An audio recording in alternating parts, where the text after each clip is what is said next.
Hi, everyone. Welcome to Getting Personal with Compt. I am Lauren Schneider, the head of communications at Compt, and this is a show that is all about diving into the way we work, trying to create a better employee experience, but not just a better employee experience, a better human experience. Today, I have with me Ryan Johansen. He is the founder of a program called Stress Less and Get More Done. Ryan, this is your moment. Tell me who you are, a little bit about yourself, about the program you founded. Hey, Lauren, really appreciate you having me on. My name's Ryan Johansen. I'm based in the Boston area. And like you said, I run a program called Stress Less and Get More Done. And I've been in the tech space for a number of years. And I didn't get into this field because I thought it would be super interesting or super fun or anything like that. It was from very much my own, somewhat dark experience with things like burnout in the workplace. And about 5 years ago now, I had been promoted to a management job at a startup. I felt like I had arrived. Everything was going well. I worked really hard for that job. So felt like I was on the top of a mountain every day. And then quickly realized that when you become a manager, you start to have everyone else come to you with problems and your workload explodes. And you go from being amazing at your job to being brand new at your job, which translates to not that great at your job. So definitely an experience where I was hesitant to tell other people I was having a difficult time with it. And then on top of just an everyday quotas to hit, stress, pressure, more with less, all that stuff that was going on, I didn't take care of myself. I ended up working even more because that's all I knew how to do. That was the only way. Put more hours in, you'll get more out of it. And that started to break down for me because I could work 168 hours and I couldn't keep up with the workload. So what that led me to is feeling helpless, feeling like a failure, and where I'm eventually not taking care of myself. I end up withdrawing from social activities. I start having panic attacks, and it's really wreaking havoc on my brain and my body. Then one day, I hoped it would all go away, and I walked into work one day, and it was like this volcano went off of a panic attack that I've never quite felt before. And I hope I never feel like that again. But it was so bad that I just had to grab my boss and tell him, listen, like I've been struggling for a while and I got to get out of here and get some help or do something because I feel like I'm just going to explode as a person right now. And from there, I called my therapist, who I hadn't been talking to for a matter of months because I've been so busy with work. And he said, here's what you can do. You might want to put yourself into a hospital because that's a good place if you're feeling like that. And it sounds a little extreme, but it's a safe spot for you. So without any further ado, there's no playbook for this stuff, but that's what I did. And it felt like the lowest point of my life. I felt like life was over. I was a failure and I would never get any better. Typically, you don't end up in those situations on a winning streak, but what I ended up doing was I told them I wanted to get out of there as soon as it kept me in there. And I ended up being there for 3 days because it was a holiday weekend and they wouldn't let you out over the weekend. And I decided, why don't I make the best of this? And it led me to an interesting thing where I noticed a poster in there of people like Abraham Lincoln and Winston Churchill who Hmm. dealt with some of these things too. And I had no idea that they did. And so they're incredibly successful people. So I was like, okay, maybe I can figure this out. Maybe I have a shot because I'm somewhat of a competitive guy. I like to I've always believed in my ability to figure it out. So what I do is I get out of there. I start reading books. Start taking courses. I start really leaning into like taking care of myself, getting professional help because all I cared about was getting better, just getting through the day. But the other thing too is I didn't take much. I didn't have the luxury of Yeah. taking months off of work or not working at all. I had to go back to that job, and I liked that job. I worked really hard for that job. So the other part I needed to figure out was how can I still do my work? So the other thing I started leaning into and researching is how do I get more done in less time? How do I run my day effectively? So I spent a ton of time at the library, and aside from taking care of myself, an amazing thing happened is as I leaned into things like this before, I started feeling better. I started being able to handle more pressured situations. I wasn't feeling out of control every single day. And I started to be more productive because I'm focusing on the right things. I'm not, burning the candle on both ends. And I'm actually following a lot of proven research because a lot of the things we do are so kind of backward and wrong, but Yeah. it's because everyone else does it. So we follow along and everyone does the same actions and gets the same results. So that's a long spin, but essentially what I decided was, hey, I'm feeling so much better. And if someone had taught this stuff to me it could have avoided one of the worst moments of my life. So that's when I decided, why don't I try and teach other people this? And that led into me helping people on my own company, which led into doing a webinar with, I thought a few people might show up and over 500 attended. So it seems like it's an interesting topic. And as of a few weeks ago, I've been at this for a few years now, but I'm now full time helping organizations actually make a difference with burnout by teaching people the right skills to run their day effectively and think about work in a more healthy way.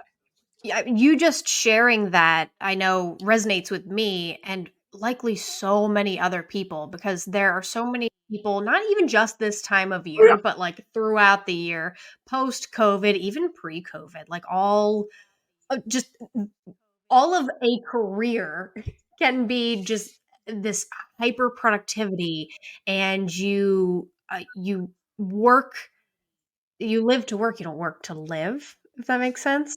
Where you're just like burning the candle Mhm. at both ends and then Yeah. you burn out and so many people like you hit that wall and you can't find the I don't like the encouragement or something to do what you did and turn it around and do the research so that you're like, wait, how can I turn this into something that is productive or something that will benefit me?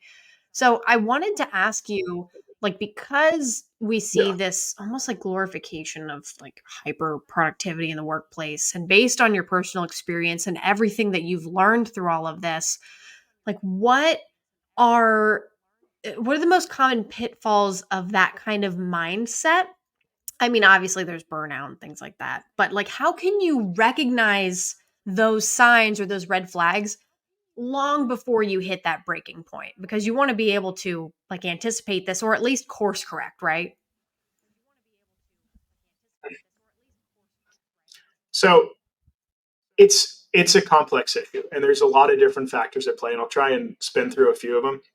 The first one that comes to mind is that we're applying the same work methodology that we did in when we worked in factories, when time equals output. And we haven't moved off from that, even though Mhm. work has drastically changed.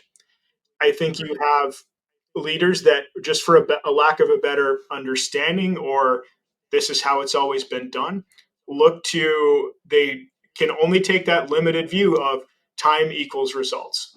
When clearly you can have people that can get 10x the work done in half the time sometimes. You have more productive people. So a really good book that I've read about this that really changed my at least the way I thought about this, and there's a lot of things you can apply to, is The Effective Executive. And that's by Peter Drucker. He's known as one of the best management thinkers of all time. And he talks about Mm. being efficient versus effective. And efficient is doing a lot of things, effective is doing the right things. So that's one thing that maybe we can dive into it a little bit later.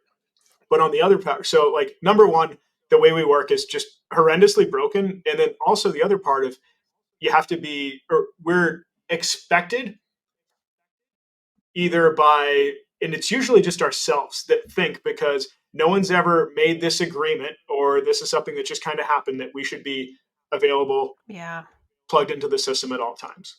Because that's something where even throughout your workday, multitasking is really difficult for your brain. And it's something that, to a lack of a better term, it's a necessary evil. But with one of the things is if you're trying to do a lot of different things at once, it actually takes you way longer to do it. So that's something that I I practice and I teach other folks that like even just blocking off 1 hour and just shutting off the communication stream of email, Slack, everything else that you have to do. You can take a breath and then you can actually get what you need to get done.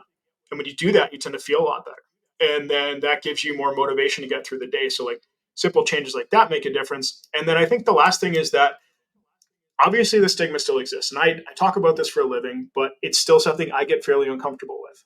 And I think it's more of a larger societal problem that I'm not going to fix. And, the only reason I do this is because other people doing this help me and I'm trying to pay it forward. And selfishly, it also helps me, think of things in a more clear way and like take care of myself and practice what I preach. But most of us are in these comparison bubbles where we compare what we feel like on the Yeah. inside to how other people represent on the outside.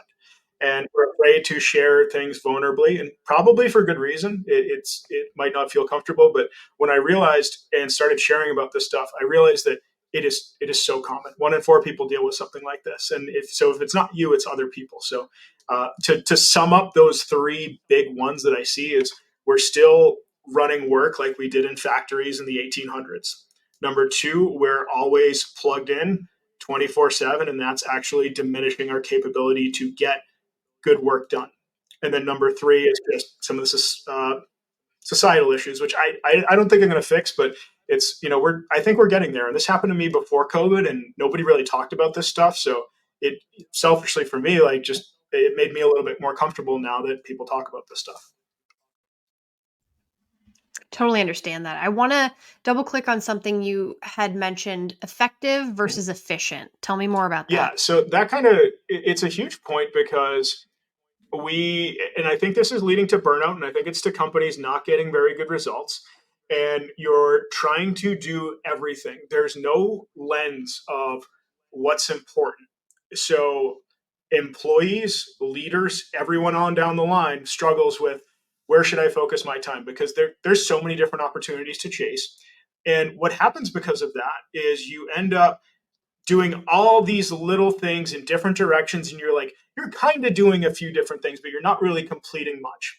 Whereas if you shift the focus and you really focus on those 1 to 3 important things, then you feel like you've accomplished something and you're making progress. And I always use the analogy in Right. courses that it's kind of like an engineer, and if they only build half of 20 features, they have no features, and they probably don't feel good about themselves, and they have nothing to show for it. So and like, Right. focus is hard, but it's something that is incredibly important. So, talk to me about, I know this is so hard to sum up. I try to get to like the crux of like actionable advice for viewers. Like, what are your top strategies? But really, there's so much involved. So how do you, are there even one, two, three things you could recommend to like managers, employees, people who are trying to foster a healthier work-life balance, not just for themselves but for their teams as well, or for their coworkers? Like, is there a, if we can't do all of the things, is there like one or two that is actually attainable? Yeah, so I'll start this out with, I always like using the caveat of, treat it like a buffet. Hmm. Take what you like, take everything, try everything, see what works, and if you don't like it, leave it on the plate. If you do like it, get doubles, because things like burnout, any challenge like that, it's highly individual. So it can, like, a lot of well-meaning people will tell other people, "Oh, you need to take an ice bath for 25 minutes," and you're trying to help someone, but you end up either making them upset, or maybe they've tried that before, so you're frustrating them. So I'll, like, take anything I say with a grain of salt. But I'll say a few things that I typically recommend. Is one I alluded to a little bit earlier. Is I think this is a big one for productivity, and also you tend to feel a lot better. Is I waited until the first hour of the day to check email.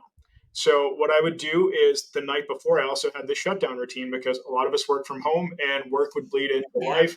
So what I would do at the end of my day, I would try and call it at a certain time. And I'm human, it doesn't always happen like that, but I'd write out at the end of the day, what do I have left, and then I'd circle my top three.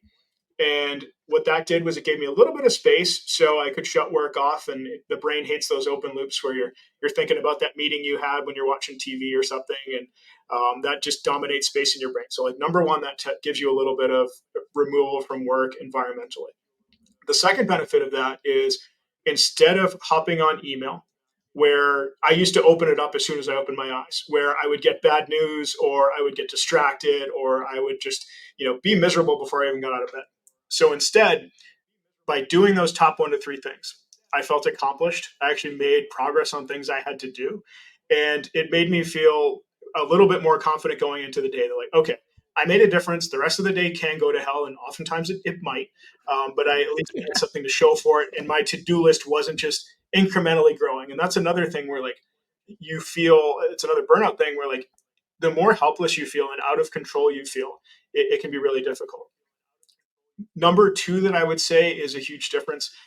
Actually, I should put this as, like, number one above anything else is like get professional help. I was Mm-hmm. like no shame in the game. It's something that can make a huge difference. And I see, there's a lot of stuff out there, but like you want a professional that can help you out with that. I'm big on self study, do other things like that too, but like you definitely need that number one thing because you're not an expert, and like you got to figure that stuff out and like have some guidance along the way.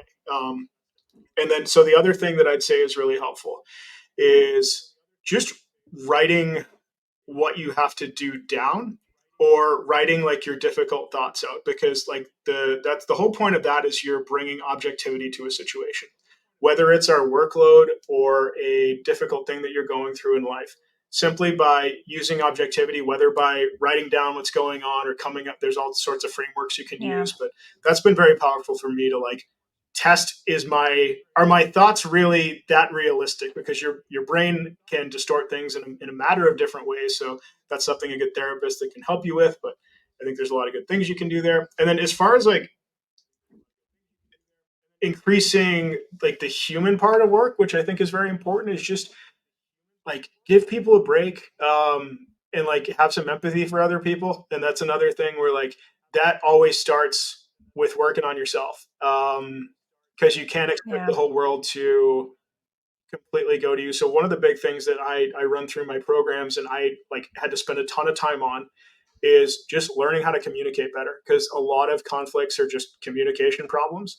And that's a thing where conflict can end up taking a lot of productivity away. It can make your life way harder than it has to be, and learning to how to handle that effectively. So like not shying away from those difficult conversations, because a good one that I heard is conflict is like sitting at a table full of trash and both people know it's there. You get uncomfortable and just gets worse over time. So if you think of like some of those challenging situations, it's something that you can learn how to handle that, and it's a skill that you can build. But if you have two options, either you address the conflict and you feel better, or you don't do it, you feel a little bit better, and then you feel way worse over time. So those would be like the top three: is don't start your day on email and like focus on, at least have a focused hour to yourself a day. Number two, get professional help and start writing out things that might either your workload or things that bother you. And then number three is just work on your communication skills. I wanted to bring this full circle though, because at the beginning we talked about the impact that all of this had on you in your career and the breaking point that you reached, and then the steps that you immediately took to make a change in your life. I want to ask, how did, once you employed all of those strategies, how did that change your relationship with work and the people that you worked with, those around you? I'm sure people are like me a lot more. One of my best win stories ever would be the first person that ever reported to me. Like that was the first person I ever managed, and she came up to me like she had been promoted in the role, and like came up to me maybe like a year after I went through this, because she was working for me when it happened to me. So I was just stressed out and miserable all the time, and I tried not to take it out on other people, but just working for someone that's a stressed mess can be difficult on you too. And she was like, I don't know what you've done, but like you just seem like a new person, and I'm so happy for you that you're doing so well. So like, and the good thing is like with all of this stuff, it's not just like work has gotten better, but it's like my personal life's a lot better too. It's like I'm more patient. I can handle things like that. I think a big thing for me and like why I decided to go full time with this is like helping other people. Is another thing where like takes me out of my own problems and makes me think of this stuff too. But I'd say one thing that has just made a huge difference, and I encourage other people to think about, is it's not the greatest place to end up, and like feeling like this is really difficult. But the thing to remember is that I wasn't like better overnight. It took me a long time. There's a ton of ups and downs, and it's still something that I have to work on. But like if you are in a situation like this where you feel awful and you're helpless, and you're kind of at the end of the rope, whether work or whatever, like just be patient with yourself and know that like starting really small can have a big difference over time. And it's just being patient, Yeah. being kind to yourself too, which like that took me a long time to be cool with too. But just knowing that you're a human and you can, one thing I always love to say is like I'll show people a bunch of stuff, but I always end things with, okay, would you rather have 1% of $1 million or 0%?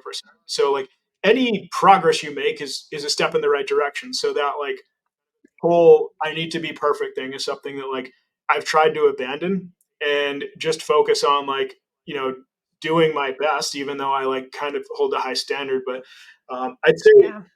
for a lot of different reasons. And another thing that happened too is, you end up, your life almost ends and it's going to change the way you think about work. So that was a very dramatic way. And I only got better because I was just in so much pain that my life depended on it. So I'd say kind of the last thing that I did was I remember in a lot of different points in my career, I had got that promotion I wanted. I had gotten that raise I wanted. The first big check I ever got, I felt good about it for 10 minutes and then I felt like I was on to the next thing. So Yeah. another thing that's been really big for me is trying to get clear on what I actually care about and what's important to me, not just that, the external scoreboard, because it's known as the hedonic treadmill where we continually put our happiness on this. I'll be happy when, and we continually charge against that story and it doesn't work. So the quick shift that I've made, which is really important, is I still have goals. I still have ambitions, but I'm very clear about like being very thankful for what I have, because I literally ended up in a very terrible scenario, and I thank God that I'm not in that scenario anymore. And just looking back at where you came from is a very helpful way to like reorient your focus and know what's important. That's true. I think so often, especially on the show, we talk about practicing empathy in the workplace. Mhm. And usually it's in the context of towards others, and we forget to do the same for ourselves. Yeah, and So with that, it's if you a good test if you're ever being too hard on yourself is ask if you'd be friends with someone who talked to you the way you did. And that was always helpful for me. yeah, I have to remind myself of things like that. Yeah. So I get where you're coming from. Ryan, I wanted to thank you so much for your time today. This was a fantastic conversation, and one that I think we could dive just even deeper on, because there's so many different levels to this and stuff to unpack. But I know that your story will resonate with somebody watching. So if they need your advice, if they need your guidance, if they maybe just want to ask you a couple of questions, where can they learn more and reach out? Yeah, I would say either follow me on LinkedIn or my website, ryanjohansen.live. Either of those are a good place to get a hold of me. Fantastic. Well, thanks again for your time today. And anyone else who's watching, if you would like to be a guest on Getting Personal with Compt, send me an email, lauren@compt.io. Thanks. Bye.